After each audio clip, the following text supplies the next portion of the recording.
열악한 지방 재정을 돕기 위한 고향사랑 기부제가 올해로 시행 3년 차에 접어들었습니다. 지자체마다 모금에 열을 올리고 있지만 정작 용도를 정하지 못하고 쌓아두고 있는 곳이 많습니다. 겨울이면 영하 20도까지 떨어지는 제천의 추위를 뚫고 특산품인 얼음딸기가 출하를 시작했습니다. 일반 딸기보다 육질이 단단하고 당도가 높아 인기를 끌고 있습니다. 청주시립대청호미술관이 개관 20주년을 맞아 특별 전시를 열고 있습니다. 미술관이 걸어온 길과 앞으로 나아갈 방향을 보여주는 전시로 설 연휴 기간에도 만날 수 있습니다. 여러분 안녕하십니까. CJB 8시 뉴스 시작합니다. 10만 원을 기부하면 13만 원 상당의 특산품과 연말 정산 혜택까지 받게 되는 고향사랑 기부제가 시행된 지 3년이 됐습니다. 충북 지역의 모금액도 80억 원에 달하는데요. 자치단체마다 지역의 활기를 불어넣겠다며 모집에 열을 올렸지만 정작 기금의 용도를 정하지 못하고 쌓아두고만 있습니다. 김세희 기자입니다. 진천의 한 치유 농장입니다. 고령의 주민들과 장애인들은 텃밭을 가꾸면서 사회활동을 하고 돌봄 서비스까지 받을 수 있는 곳입니다. 이 텃밭은 지난해 진천군에 모금된 고향사랑 기부금 일부를 활용해 만들어졌습니다. 거기서 나오는 상추도 이제 판매를 하고 있고, 그리고 이제 외지에서 자매도시라든가 케어팜에 성공적으로 이루어지다 보니까 견학도 굉장히 많이 오고. 열악한 지방 재정을 돕기 위해 마련된 고향사랑 기부제가 시행된 지 올해로 3년 차에 접어들었습니다. 진천군은 지난해 8억 원에 달하는 모금액을 달성했고 충북에서도 시행 첫 해보다 117% 늘어난 5억 원을 모금하는 등 모금 금액이 해마다 늘어나고 있습니다. 지금까지 충북권 지자체들이 모금한 기부금은 73억여 원. 하지만 올해 도내에서 추진하는 기금 사업은 12개뿐입니다. 충청북도를 비롯해 도내 11개 시군 가운데 절반도 안 되는 4곳의 지자체만이 사업 계획을 내놨습니다. 자치단체마다 모금에만 열을 올릴 뿐 정작 기금의 용도를 정하지 못하고 쌓아두고 있는 겁니다. 기금 사업을 추진한 거는 없고요. 모아놓고 예시만 해놓고 기금 사업 발굴을 하려고. 고향사랑 기부금 활성화를 위해 올해부터 1인당 기부금액 한도도 500만 원에서 2천만 원으로 늘어나는 가운데 적극적인 사용처 발굴이 필요합니다. CJB 김세희입니다. 제베리아 제천의 한겨울 추위를 뚫고 제천 특산품인 얼음딸기가 출하를 시작했습니다. 일반 딸기보다 육질이 단단하고 당도가 높아 소비자들의 재구매율도 높다고 합니다. 안정원 기자가 보도합니다. 제천시 모산동의 한 딸기 재배 시설입니다. 빨갛게 익은 탐스러운 딸기를 수확하는 손길이 분주합니다. 겨울이면 영하 20도까지 떨어지는 제천의 추위를 뚫고 값진 결실을 맺은 제천 얼음 딸기입니다. 저희 같은 경우는 춥다 보니까 요 익는 시간이 조금 더 5일에서 10일 정도 늦게 되거든요. 그러면서 좀 당이 더 많이 쌓이면서 더 맛있어요. 기후의 영향으로 육질이 단단하고 당도가 높다는 제천 얼음 딸기. 품종은 평균 당도 10브릭스인 서량을 재배하는데 얼음 딸기 당도는 평균 12브릭스를 기록합니다. 제천 고암동과 모산동 일대에서 재배가 이루어지는데 해마다 생산량이 늘고 있습니다. 저희 제천시에서는 25농가에서 약 7헥타르 정도의 면적으로 재배를 하고 있고요. 생산량은 약 400톤 정도 재배가 되고 있습니다. 제천 얼음 딸기를 활용한 관광 상품도 출시됐습니다. 제천시와 충청북도, 제천의 한 베이커리 카페가 개발한 상품은 생딸기 샌드와 딸기 테린느, 딸기 초콜릿 등 3종. 지역 특산품인 얼음딸기 인지도를 높이고 관광객들의 소비를 촉진하는 데 톡톡한 역할을 하고 있습니다. 일단 평일에는 이제 지역 주민들께서 많이 찾아주시고 계시고요. 그다음에 주말 같은 경우에는 외부 관광객들이 정말 많이 오세요. 그래서 응원도 많이 해주시고요. 본격적인 생산에 돌입한 제천 얼음딸기는 오는 4월까지 맛볼 수 있을 전망입니다. CJB 안정은입니다. 이번 설 연휴 기간 청주시립 대청호 미술관이 휴관 없이 문을 엽니다. 마침 개관 20주년을 맞아 특별 전시가 열리고 있는데요. 가족과 함께 나들이 계획 있으시다면 탁 트인 대청호 전망도 볼 수 있는 미술관을 찾는 건 어떨까요? 이민아 기자입니다. 대청호를 품은 문화재 단지업 청주시립 대청호 미술관. 현재 개관 20주년을 기념하는 아카이브 전시 세계의 호 미래로 항해가 펼쳐지고 있습니다. 대청호, 지역 예술가들의 집인 미술관, 그리고 시간여행을 하는 선박을 상징하는 세계호의 여정을 담았습니다. 첫 번째 전시실에서는 2004년 청원군립미술관으로 시작해 청주시립미술관으로 변화 도약하는 과정을 볼 수 있습니다. 2004년 개관할 당시에 대청호 미술관 나무 현판을 재해석한 작품입니다. 그 전에 이제 나무 현판은 조금 딱딱한 이미지가 있어서 김정희 작가님께서 조금 재미있게 재해석해서 이번 전시는 대청호 미술관의 역대 참여 작가 12명의 작품을 4가지 주제로 선보이고 있습니다. 대청호에서 수집한 데이터를 관람객이 직접 믹싱해 새로운 영상물을 구현하는 참여형 작품부터 무형의 시간을 시각화해 시간에 대해 사유하는 작품까지 실험적이고 독창적인 시도가 돋보입니다. 또한 2020년부터 진행해온 대청호 환경미술제를 비롯한 환경 관련 프로젝트도 눈길을 끕니다.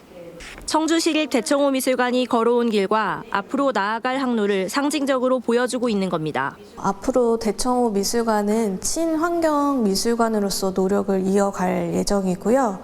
특히 타 기관과의 협업을 통해서 좀 전문적인 연구를 보여줄 수 있는 청주시립 대청호 미술관 개관 20주년 기념 아카이브 전시 세계의 호 미래로 항해는 오는 3월 16일까지 계속됩니다. CJB 이민아입니다.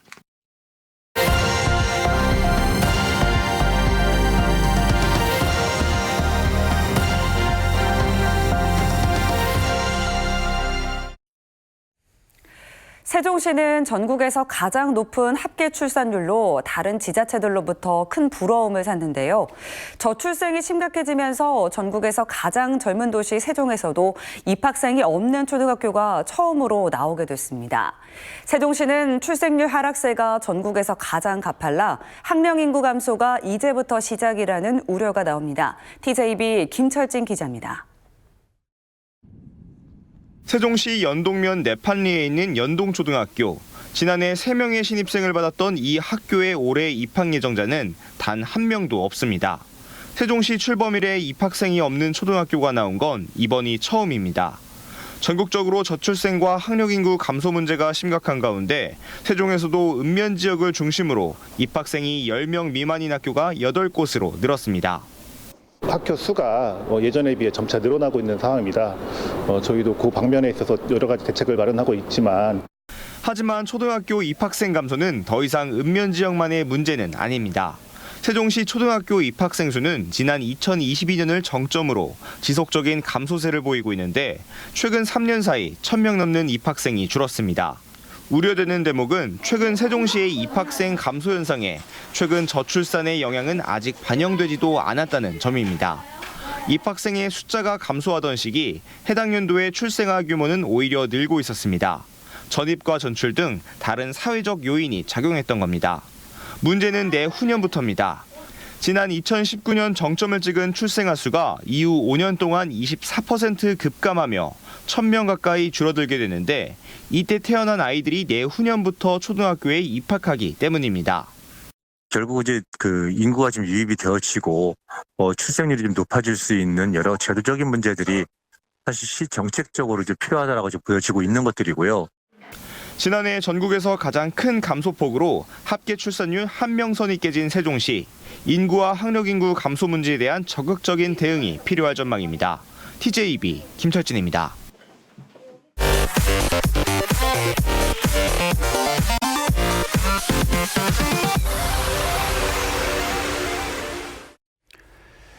국민의힘 충북도당이 김영환 지사의 정치적 발언을 비판한 송기섭 진천 군수를 향해 내로남불의 전형이라고 비난했습니다. 충북도당은 현 정국에서 분열을 일으키는 건 민주당이라며 송 군수의 발언은 민주당의 이중적 정치 행태를 보여주는 것이라고 주장했습니다.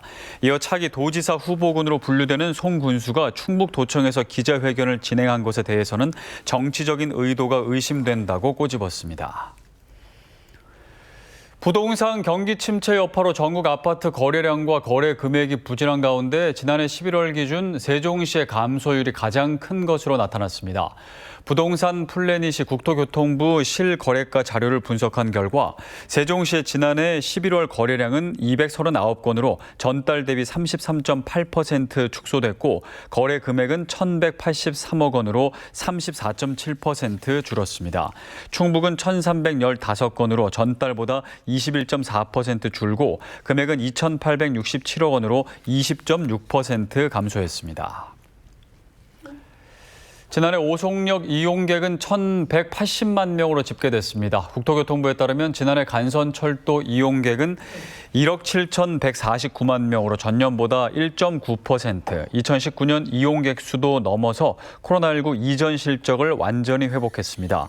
충청권에서는 대전역이 2,210만 명으로 이용객 수가 가장 많았고 다음은 천안 아산역 1,220만 명, 오송역 1,180만 명 등입니다. 보은군 주민들이 철도 유치를 위한 10만 명 서명 운동을 시작했습니다. 보은 주민들로 구성된 보은군 철도유치위원회는 오늘 3월까지 보은 인구의 3배가 넘는 10만 명의 서명을 받아 국토교통부에 전달할 계획이라고 밝혔습니다.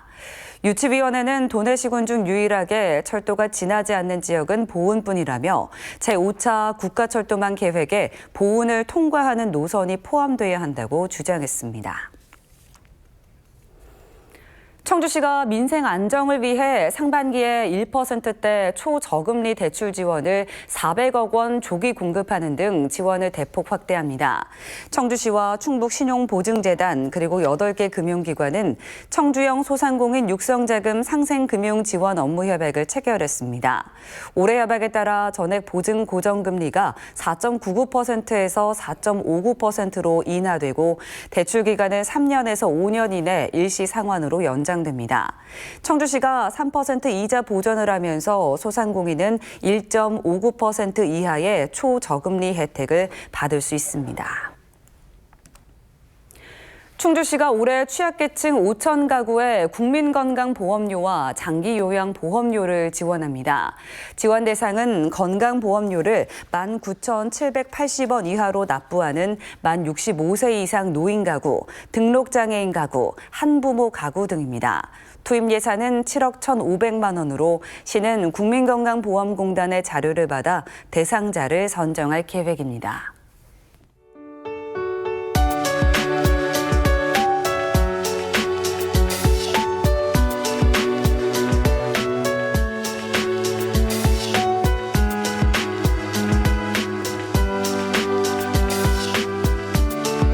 이상으로 CJB 8시 뉴스를 모두 마칩니다.